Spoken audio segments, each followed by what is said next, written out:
Hello and welcome to another beautiful edition of Softline. I am Nancy Banigo and today I'm going to be starting with my guest.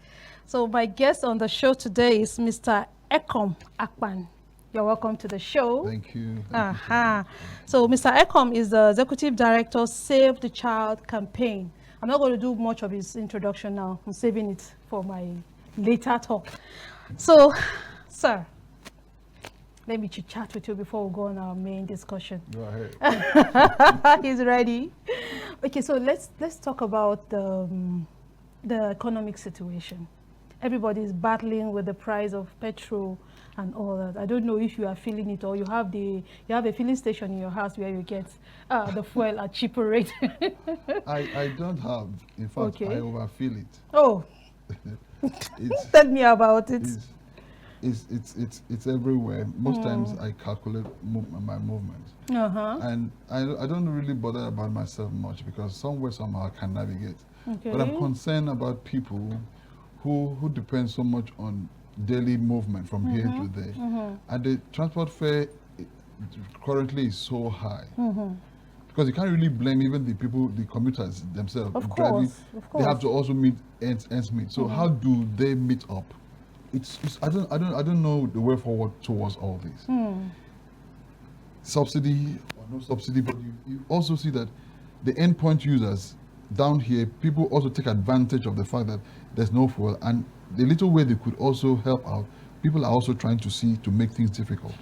When you say little way they could help out, I don't get that. Okay, for example, the petrol dealers themselves. Okay. They're also trying to. I don't know what they are expecting to hoard the fuel so that the thing go up and then they sell at the higher price. Yeah, some of them actually have this fuel to sell, but most times they are just hoarding it to make it us suffer because they know that we need to move. So we don't have a choice. We'll have to buy. And I observed something. I don't know if you have observed it too. Like in a street or in a place where you have about 4 filling stations. Yeah. When it becomes tight like this and the product is expensive, you see like 2 stations opening this week. Yes. And then the following week, the other was. Is it a plan? It's a planned thing. Oh. It's obvious because of it. For example, I just came in from Ikonik Road. Okay. And in the line throughout, about 1 filling station is selling there. We have almost about 8 or 9 filling stations on that particular road. And then tomorrow you see another one sells. But all of them they have fuel. They have fuel. So why making people suffer going through what they're not supposed to? Or they will now be pointing fingers to the top. But we are also not making the problem. It is easy for us. Okay, so what do you think we can get out of this economic situation? You know, should we say more healthy way of living, like improving, taking a short distance walk? You know, people should involve more in walking to their destinations. People should get bicycles and all that. So what can we benefit from this situation? In terms of, because we Africans, we are used to, we always find a way to survive. It's also, it could take this a way of improving your health in taking some more work, and then also curtailing your movement where you're not supposed to go. Exactly. You don't need to. What your phone can do for you, you could also employ that. Try and calculate where to go and where not to go, and also please the people themselves who are also try and have a human heart. I know that everybody needs money, but there's a level of profit you could make and it becomes offensive when you allow the masses to suffer. So if we do this, we will always survive. No matter what happens, Nigerians will always survive, yeah. We will survive. We have this strong survival spirit. Yeah. And somebody once told me that this hardship, just give it 2 weeks and we will get used to it. We are acclimatized to it, just condition ourselves, and then it's quite unfortunate. But do you think this is why most of our leaders, do this thing because they know we'll be okay? Yes, they take us for, they know that, okay, don't mind them, they will adjust. Just leave it, they will adjust. And before you realize, and it's true. Well, I don't want to adjust to this one, please. They should do something about it. Unfortunate. All right, so we'll go on a very short break. That was an interesting chat, though, I must say. We'll go on a very short break, and when we'll come back, we'll introduce I've already introduced my guest. We'll introduce our topic. Stay with us, we'll be right back. Christmas is a season of love, togetherness, and hope. A time to reconnect with family and friends, reflect on life's blessings, and create cherished memories. No matter your skin tone, tribe, or religion, this season unites us all. Thank you for your unwavering support throughout the year. Your loyalty inspires us to bring you the best stories and entertainment every day. From all of us at Advocate Broadcasting Network, we wish you a Merry Christmas and a prosperous New Year. ADBN TV, a part of you.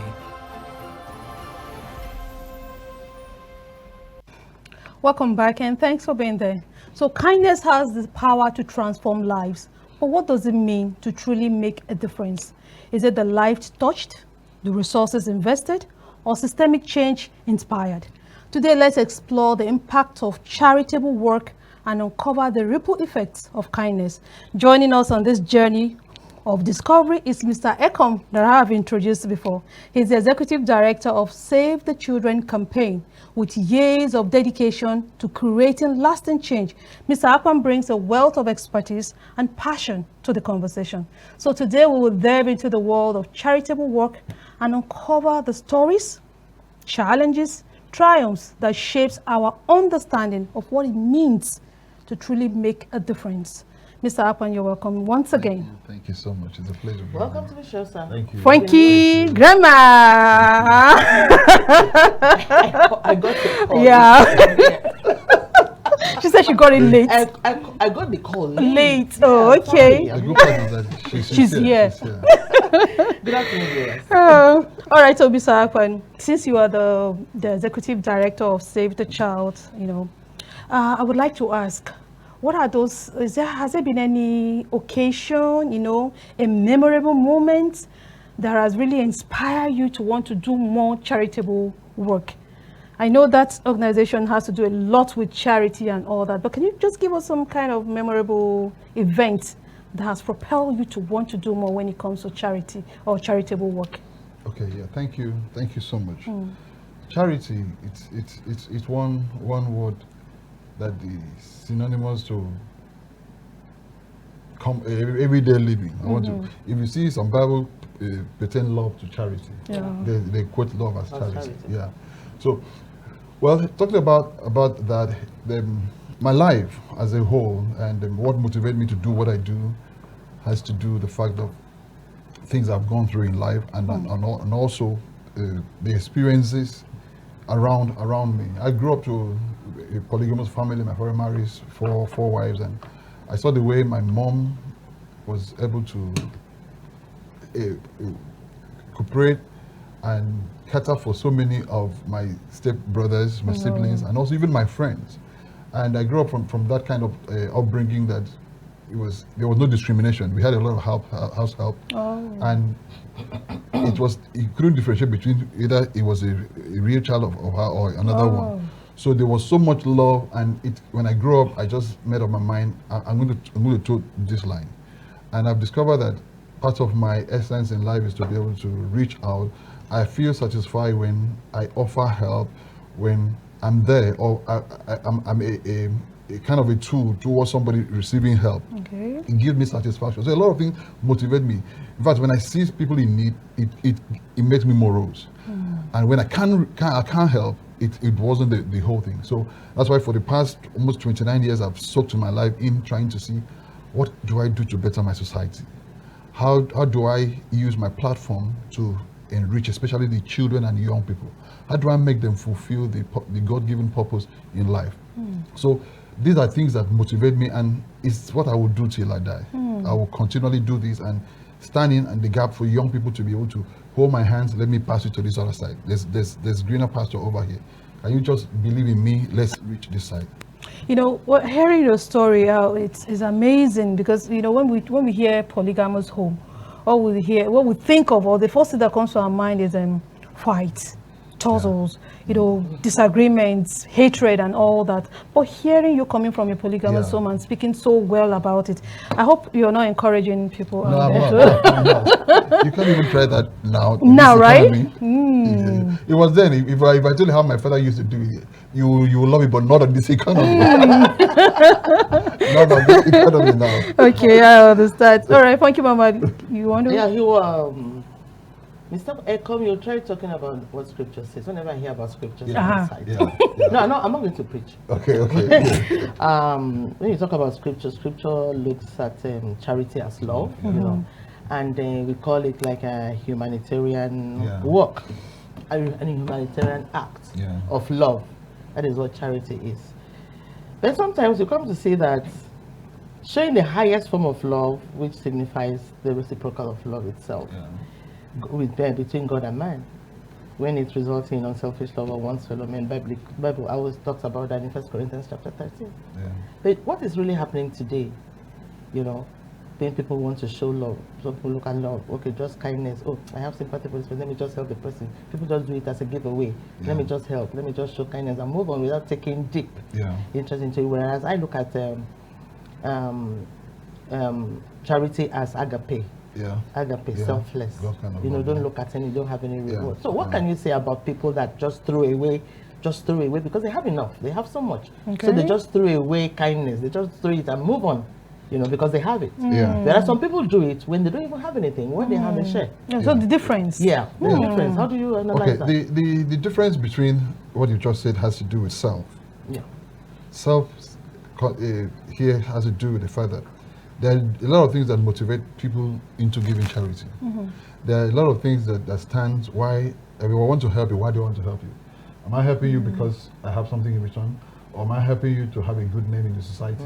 So talking about love here, which the Bible puts it as charity also, it talks about an opportunity where you express the kind of God's love that He had also given to you. And if I'm helping out, I started by my story that I've come to understand that the more I help people, the more I'm satisfied. It has to do with me now. I've been able to understand that helping has to do with part of my DNA, you know, and then it's the same with other people now. If you help people, what's the motive? Are you just helping because it's part of you? Or because what the society consider the fact you should be able to do that? So there are different factors which I want us to drive into why people help. As much as because we live in a society now, political class, they do a lot of charity. They call it empowerment, you know, and then but the deep empowerment, what's the motive? Why are you helping out? If there's no camera, would you help? If I don't, there's no news about it. Yes. Would you help? Yeah. The Bible says what your right hand is doing. Don't let your left hand. So those are the things we need to consider. Okay. All right. So since you've started it already, let's talk about it. What really drives people to want to do charitable work? Okay. It has to do with personal value. Okay. What are my value in life? Okay. What do I consider pertinent for me as a person? What are the things that guide me? Do I consider help or being passionate to another person as one of my value in life? You know, if I do that, that means I'm not doing it for people. I'm doing it for self. And then also another thing is you empathy. Okay. Somebody in need. You're not just standing to sympathize, but you get involved to be able to say, how do I solve this problem? How do I make this? And then other thing is, people go through different life experiences that made them say, I won't allow another person to go through this. I will change, I will make what I'm going through, somebody else will not go through it. So because of I went through this, I will make a better platform so that people will not go through. You may not have had education, but if you now had enough money, you say, I'm going to build a school in my community so that those children, those people there will be able to do that. So these are things. Another thing is, people look at, it could be like a role model. Why you just want people to look at and see, okay, I've had a role model in the person of, for example, let me just quote Christ, because I'm a Christian. And it does, okay, if Christ says we should do this, how do I emulate it? And how do I want other young people to look? To follow me up. So I give so that people can also give. Yes. You know, in giving, you'll be able to understand that it's a chain reaction. I give you now, I expect you to do same to the next person. So if we do that, it keep going around and turning. And then you could also see that it's also a sense of purpose. Sense of purpose. That drive people. For me, it's my sense of purpose and also value that made me do what I do. I'll do this effortlessly. Because I understand that my purpose in life, what I'm doing align with what I was supposed to do. So these are basic things that inspire people to get into charity and help out. Okay, so we've seen stories in the past where people indulge in charity, and then the feedback is not always nice. You know, for instance, we had I'm just trying to find out how we can sustain charitable work.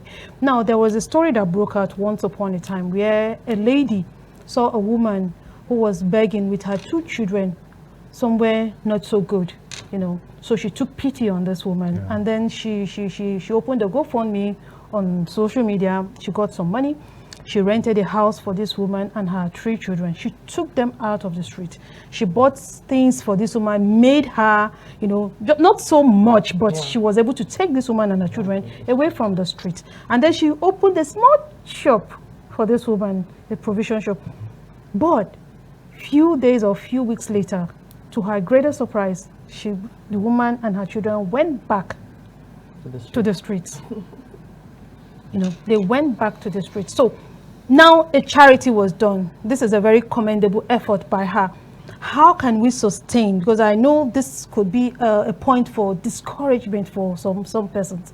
Now you have done this work. How can you make sure that what you have done is being sustained and the person doesn't go back, you know, to make you look bad or something? Yeah, okay, I understand it perfectly.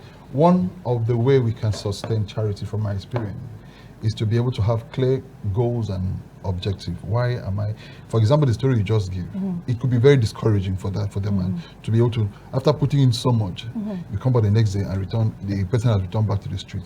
That means that person had enjoyed the life he was staying there. So, but on my part, if I did that, I would understand, why did I do this? If my objective was to be able to give a better life for such and such person, and it might not have reciprocated the way I expected it, but I will not be discouraged because I did what I was able to do. So in sustaining charity, we look at the clear goals and objectives. What is the aim of why you're doing this? Okay. And then what is the long-term plan in giving charity? Continuing to give everybody 10 naira on the road, how sustainable can that be? If I see somebody in need, instead of giving the 2 naira, can I establish a business for the person to be able to so that tomorrow I may not be there, but what the person can go on. Can go on. Okay. And then also in sustaining charity, do we involve the community? Community engagement also matters. If I want to go and do something in my village, and I need to go on a need assessment to be able to find out what does my community want. How can I reach to them to be able to find out exactly, okay, this is what I want. I will not just sit down and assume that they need borehole water, which borehole may not be what they need. They could have a need for a market, a modern market as a urgent need. And then if I do that, and I'm beginning to involve them, community stakeholders now to own what I have done. So in doing this, I may have just done a one-time thing, but I now allow the community engagement now to be involved. By that opportunity alone, it's going to be sustained. Okay. It's not just going to be me alone. And then also, look at the financial management. Opening a shop for someone or doing charity, you just throw money around. It doesn't work. Charity is love. Yes, charity is just giving up, but in sustaining this, we look at clear things, which will bring us back to sit back to be able to say, okay, if I do this today, I may not do it tomorrow. How do I run with this? How do I allow this to be able to be sustained so that even if the next people come in and can benefit, may not just be alone. And then another thing is that be able to call for partnership and collaboration. Okay. In this we are doing this charity work, I may not be able to do it alone. But if I join hand with you, I join hand with Mama, how can we sustain this? With this collaboration, if I had too little money with your own, it become more. So we are able to reach out to more people. So these are basic ways and a lot more of how we can sustain charity. Okay. All right. Yeah. Thank you, Mama. Okay, yeah. Hearing you talk about collaboration, Yeah. doing community work and all of that. Trying to understand like the woman that she just talked about, the story. that she talked about, did not value what was done, whereas probably the person did purely out of her heart. Yeah. And felt, oh, I've done this, and she's glad about herself. And that is what happens when you're able to help someone. When someone is in need, you're glad if it's from your heart. You're happy that you're able to touch someone's life. So it's like also by your own description or analysis, it's like having a broad understanding and tolerance, most especially. Let me bring that in. Okay. A broad understanding and tolerance of others, you know, to show charity. Yeah. Broad understanding, talking about going to the community. No, I'm coming. I'm going to ask a question. I'm going to say something that it will help you to answer the question. So now it's like taking a horse to the side of the water stream. And the horse, you know, probably, oh, this horse has been staying for a long time. It needs water. And you take the horse to the side of the stream, and this horse stands there. Will you force the horse to drink? Look at you. In fact, at some point, if you try to force, you will attack you. You know, so that's like what that woman did, you know. But it's sometimes it's good to just do your charity, don't look back. You know, when you don't want to go through NGOs and But I other feel things. if he had bothered to find out from the woman what the woman wants, the woman must have maybe Told her what she told her what. When you see somebody begging on the streets, will you really go and ask the person? He may have done that. Probably, it could. There are some people who take pleasure in suffering. Yes, there are some people who take pleasure in. So, if you bother to find out, that's why also need assessment matters. If also, how can I help? So, does it actually mean that the woman didn't go the appropriate way, or Yes, is it right for her to feel bad the way she did? Or No, something? she shouldn't feel bad. Okay, Because okay. she shouldn't feel bad. Yeah, because she did it from her heart, Heart, yes, she shouldn't feel bad. and God sees it. Next time she wants to help somebody, you will bother to find out the person. Yeah. How do I help you? All right. So now that we're talking, Jerry, I remember once upon a time, I think Davido, the celebrity musician, he still does it. Once in a while, he throws money, to orphanage homes and all that. So my next question is, what is the impact, the benefit of celebrities being involved in charitable work? Okay. Yeah, it's a unique thing. In fact, I will encourage a lot of celebrities to get into charity work. Okay. But also in doing that, they also need to draw some clear-cut goals to be able to find out. One of them is to be able to, in doing that, is going to raise awareness for them. Good image. Okay. I remember the video they were talking about, there was some bulk money he put in and down from a committee for people to distribute this money across the different NGOs across Nigeria. That gave him a lot of goodwill. So in getting celebrities to do charity, it brings attention to them, and then make them look good, because obviously people expect you to help out. Life is about who you impact. It's not about the kind of wealth you have. Yeah, so it's about who you impact, and also expect celebrity to once in a while gather, concert, and raise funds towards charity. Do you know the impact it will do? I sit back and I say, how do I connect with some of these footballers that made so much money? Some of them cannot even find the recently this made money. I'm telling you. I said, Jesus, how do I get to this kind of people to say just one tenth of what you're doing, and then see how much it will do to people. Just let me give him the graph of how much it will affect life. So if they just bother to just throw in little of what they have, in fact, government will not even bother about government. So the celebrity has the power to be able to impact so much, because in doing this, if they gather and raise funds, and this thing is not just going to be such a big name, even in our local people here. We have some people too. We can call them local celebrities. Of course. And everything begins at home. Like you. Yes, fine. Celebrity. I'm like, I just finished a 1 week camp I did for young people, and I just gathered people to raise money to feed them. It was a free camp.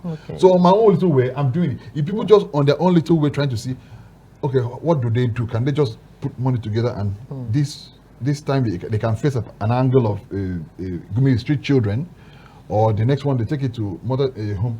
The issue with, if I said my experience with motherless home, it's not something I want to talk about here. So let's not talk about it. I don't want to. All right, let's go on a very short break to give our guests a little breather. We'll be right back. Stay with us. Christmas is a season of love, togetherness, and hope. A time to reconnect with family and friends, reflect on life's blessings, and create cherished memories. No matter your skin tone, tribe, or religion, this season unites us all. Thank you for your unwavering support throughout the year.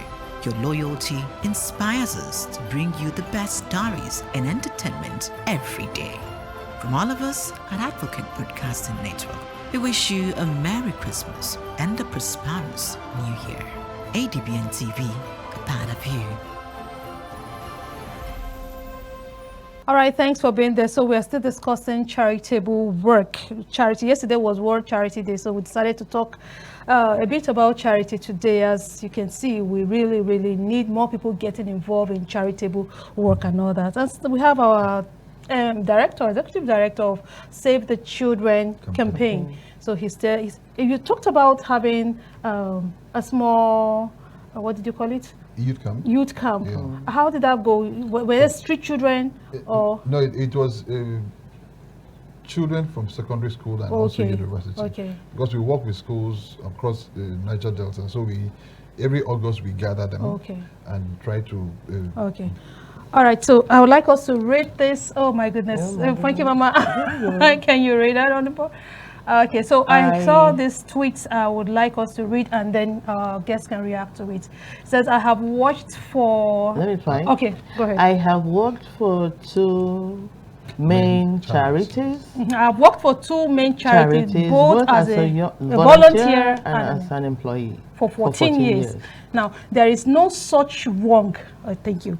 So there is no such wrong as how they allocate donor money. If you can, so they allocate donor money, they inflate salaries, the excessive administrative costs and corporate ego. They would lose donor support if they knew. Okay, so what this person is trying to bring out here, because I wanted us to see this tweet before I come to what, so many people talk about people coming to donate to some of these NGOs and the money not being used for what exactly it is for. And this person in this tweet made it clear that if some of these donors know what exactly goes on in some of these NGOs, they would not even give their money and all that. So talk to us about receiving money and actually using the money for what it is meant for. I agree 100% with that tweet. All right. It's really a serious problem in the social space. Utilizing funders' money for the purpose is meant for. Yes, already we have a lot of NGOs nowadays. That's why you see so many NGOs came up because it was like another form of avenue for making money. And recently, the NGOs with donor agency with also government financial institution have also come up with stringent measures for before you get there, you must be certified 1, 2, 3 projects. But even with that, the big so-called NGOs that have been able to get this funding I can tell you authoritatively from my experience and knowledge, they don't spend half of what they get for the purpose it's meant for. If you see the budget, it's usually they will give, for example, they give 100 million for a relief hunger program to just feed the children, and then administratively they will put 60% of that budget. Usually up to 60. No, on the project. On the project. 60% of that on administration. Okay. And then 20% on the actual funding. It was of the project. Yes, which is buying food and giving. Then 20% they can say is organization sustainability. It's actually good for.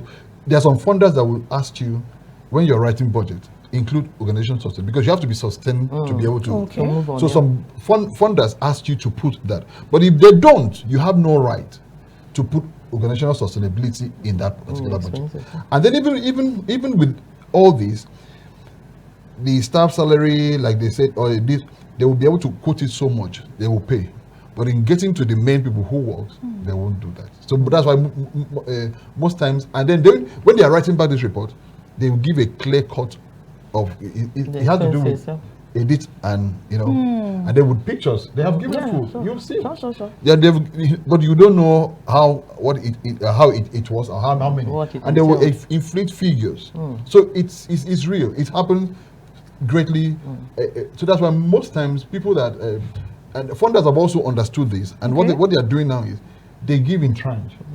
They don't just give you. So, and when they give, like you said, when they give, they also send people to monitor. Yes, to monitor. If you say give you $50, they can spend $200 to monitor that $50. Oh. Yes. Yeah, because they want to be sure. Yeah, they want to be sure that money is being used for a purpose. Yeah, so that's exactly what. So if most funders do this, you'll be able to don't just pump in the money. Give it as they finish this first phase. You evaluate it, and then you send the next one. Okay. Too much of money, people can't control. Yeah, it's true. They can't control it. All right. So sometimes we might even ask, following the basis of this, why is charity important? When the main essence, like we're talking about the NGOs and how they're going about it, why is it very important when the main essence sometimes is being thwarted by those people that do not have the conscience? Actually, we want to look at charity as a religious act. You know, sometimes it's based on religion. But some people can look at it to as a vocation. Yeah. So, It's charity in itself is one of the most highest form of impact it can reach out, because the Bible made us differently. There are some people by way of your rich, other ones are not be able to get that. And they let the rich take care of those who cannot be. So that's where charity comes in. But people have been able, by way of surviving, have been able to carve out charity NGO as a means of survival. It's purely a vocational thing now, where people gain money from it. It's a career.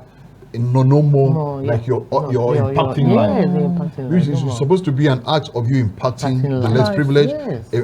But it's purely, and people sustain that and build empires for themselves. But it's not what it should be. It should be something where you impact the next. You have opportunity to be able to. I have a platform where I can talk to my friends. They give me this, and I reach out to the people who don't have that platform. But it's not the same. I have an opportunity now. I position myself so loud, so big. I brand myself so big, and I get the funding. So much. In getting this funding, I give so little to what I'm supposed to do. Just keep pulling them around, carrying them along, let them feel. Meanwhile, I'm using this money to invest in other business. I get this, I invest in other business. See, it's not what it should be. Charity itself is unique. It's one of the things that impacts so much. Personally, if I give you my story of what charity has done for me, there's no way money I would have been able to do that. There's no way. But in giving up, because I have a school where before even the Bible started free and compulsory, I already started a tuition-free school. It still runs till date, and somebody just saw that and then said, okay, let me train your children for you. My children were still in that school because I won't give what I don't have. I can't carry my children to other schools. I made sure that they were there. Somebody just came, let me train them for you. Pick them out there. And then when they finish, federal government they just gave this PTDF scholarship. Yeah. My daughter went overseas. I wouldn't have had that money. My son said he wants to be a pilot. I've not paid 10 gold for my children before. But because I have a school, they were there. They just picked them. And when they finished, he said he wants to be a pilot. And then he bought the form, NDA form. And then he's doing more. He's doing well. I'm going September ending, I'm going for POP. He's finishing as a pilot. Wow. Yeah, that's amazing. Pay. So I didn't, and that's because I'm also taking care of other people's children. If I on my own, I wouldn't have the connection. They were 85 and they needed 5 people. He was among that 5. They were asking me, do you have connection with the governor? Nobody. God just did it. So, and I see that as because I'm also being intentional about helping other people. Doing charity as well. Everything I have, I'm ready to give out. It helps. And in that case, not that you actually planned or said, let me do this so that something will come at the end of it. Okay, you see that? Yeah, I understand. He didn't do that. He didn't open that school so that something will come up. Yes. So that God will bless me. He just did it with a clear heart. Yes. Okay, so now that you've seen so much benefits of doing charity work and all that, how do you encourage people? I know you might want to tell them your story of how doing charity Yeah. has also favored you in one. But how else can you also encourage more people to also Yeah, do I try as much charity? as possible, my circle, my friends. There's Okay. not my friend who, if you come close to me, you must be charitable. I will put it as part of, I will let you see why you should, because it's a seed you're sowing, even for your children. I'll let you understand. In fact, I was addressing teachers even before I came here, what the impact of them to be kind to children. Children are free spirit. They have angels that speaks to them. Children, so when you make them happy, automatically things happen freely for you. It's just, you don't need too much prayer when children are happy with you. I have experienced this over the years. If most people understand the energy, the strength children have, they will be kind to children. No matter what. That's why most times you see in church, they say somebody is looking for, you want to put to bed or you want to marry, buy a gift and go to charity home. You've been hearing that. They say, why? They just feel you doing this. That good will follow you. It opens door. So if any of my friends, my circle, they know, one of the things you get from me is to be able to do good, impact life. That's the only, no matter what wealth you have, you cannot quantify the fact that you're able to affect somebody. Because of you, somebody smiles. Because of you, somebody is having meal. And have hope that tomorrow will be better. Do you know what hope does to people? Tomorrow I will have again. And then because of you, they keep, so you become their God, source of, they keep, even without them praying. The joy they have, when they see I can see the days. Okay, so let's have this question because we just have limited time. How can charity address systemic issues and advocate for policy changes? I don't know what this person means here, but systemic issues. I don't know if you understand what. Okay. Well, I'll try to. I think what you're trying to address that. How do charity address issues that may come up with sustainable policies? Okay. Yeah. So, I think one of the best way we can do that is to be able to. Do we really have a research and analysis of how far we've gone in terms of the work we've done? Because one thing I've noticed about social space, we take a lot for granted. Okay. It's just, to us, it's a church mind thing. We just because I'm expected to do good, so you just do it. I just do. If we have a systematic research and analysis of what has been done, what needs to be done, and then we also come up with building coalitions of different like-minded people, to be able to sustain this and create awareness. We will come up with sustainable policies to be able to address the systematic issues we're talking about. Because until we are able to have data on some issues, we will not be able to say, okay, I can authoritatively say, in a private, we are every month we reach out to 50 people. So can we increase it to 70 people? Until we have the fact that we reach out to 50, we will not be able to increase to 70. But if we now be able to say, okay, most churches, or if we now say, okay, I've been helping, when I drive on the road, I see people, I give money. It's not sustainable. You can't form a policy on that. Policy are formed based on data and research that have been done. So until this is done, and then we'll be able to see how do we engage policymakers.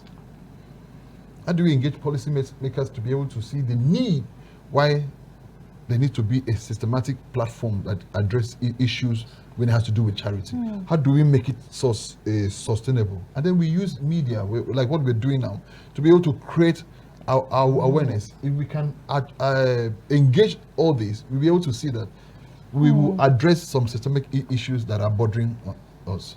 Okay. All right, I would just like to conclude with this last as a passion that can change lives and as well make the world a better place, as we're talking about. What can you say to our viewers as a passion? How can you encourage them? I will to make life worth living, make it a better place. Because we see a lot of people and we pass them by. We see a lot of homes, we pass them by. I will plead. I want to say it's one of the best things anyone could ever venture into. If you could be able to affect just one life, you could make it as a part of your vision in life to be able to to reach out to a soul. Just even if one person. For example, now if I kill somebody, I become a killer. Yeah. And if I save somebody, what do I become? A savior. A savior. So no, if you look at that way, Yeah. and I could be locked up for killing one person. Yeah. If I also reach out to be a blessing to one person too, it's open doors for You'll be So blessed. if we are passionate about reaching out, and it doesn't take much. It's not until we are Some people rich. don't even know how to go. It's not until we have so much. No. Even with a little, do you know what it means? Just like Christ talked about the widow's mite. When you didn't have, but you thought of the next person. That's the highest form of giving. When on your wretched point, you're even looking for what to do, but you're thinking of some other person. That's the highest. And no matter whoever has such heart can never lack. One day it will just open. You will not, even if it's a stark illiterate. Okay. But if you have a heart to be able to reach out and give your last point for some other person, oh God, it will open up. So let's be passionate in reaching out. No matter how wealthy you are, if you don't affect life, you're just wasting your time. That tomorrow when you're gone, your name will never be remembered. All the wealth, the issues you have, all the properties, some other person will use, and they will not even value it, because it's what you get free. It means nothing. So let's be a blessing to people. All right, so my last question before we call it a wrap, because we have just limited time. Now, as an organization, I know you have this passion for giving, I know. Even the way you are saying it, we can see the passion, we can see the force you're coming with. But I know these things don't go without challenges. So what are those challenges you think or you face, in doing charitable work? Okay, yeah.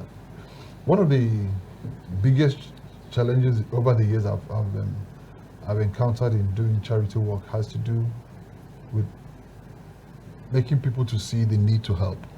Okay. When it's not comfortable for them. That's a hard People one. say they are giving in church. We are very religious people here.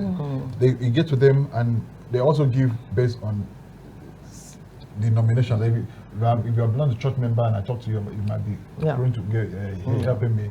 But if I don't belong, the first thing you ask me, which church do you belong? And that's already a barrier. So that's one of the biggest points. I don't want to see finance as to me finance is not, because if the heart is there, it's not everything that is finance. Somebody can, for example, the camp I just finished, a lot of people were giving me foodstuffs.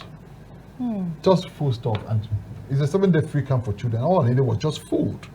And they will keep bringing them. At the point of 7, the food finished.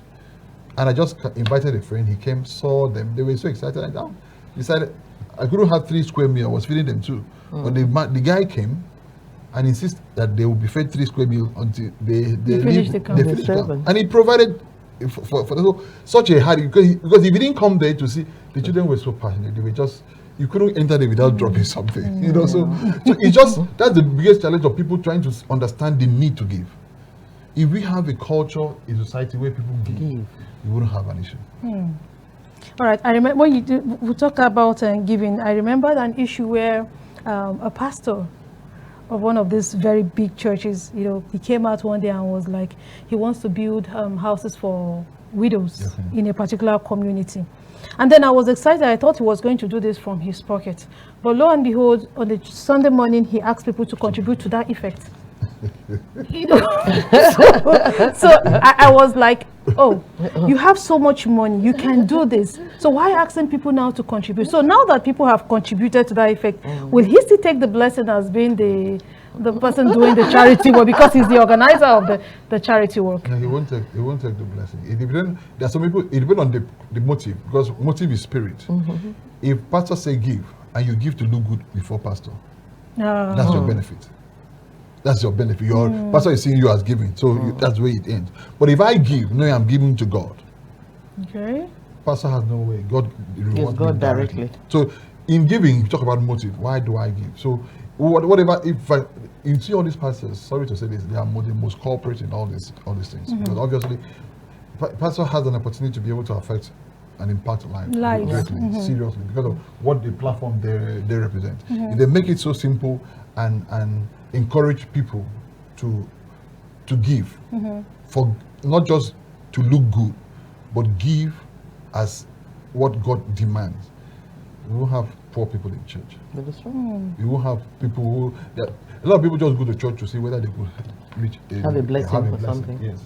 A lot of people, I know how many people comes to church. Most times, we go to church, see people line up looking for transport. People take advantage of it, yes. People just go looking for, I don't have this. You've just given somebody finish, and then the next person just turn around and come back again. Or even send, I know a woman will send the daughter. After the daughter, he will send the son. You know, people take advantage, but people take a lot of advantage. You know, so most times, if pastors or people of that standard use the opportunity that they have to be a blessing, not politically. Okay. To me, when I see a lot of giving here on TV, yes, I know for organization, if you want to give, if I get funding for you just a project, have something to show back. yes, I need camera. I need to be able to document it, to report back.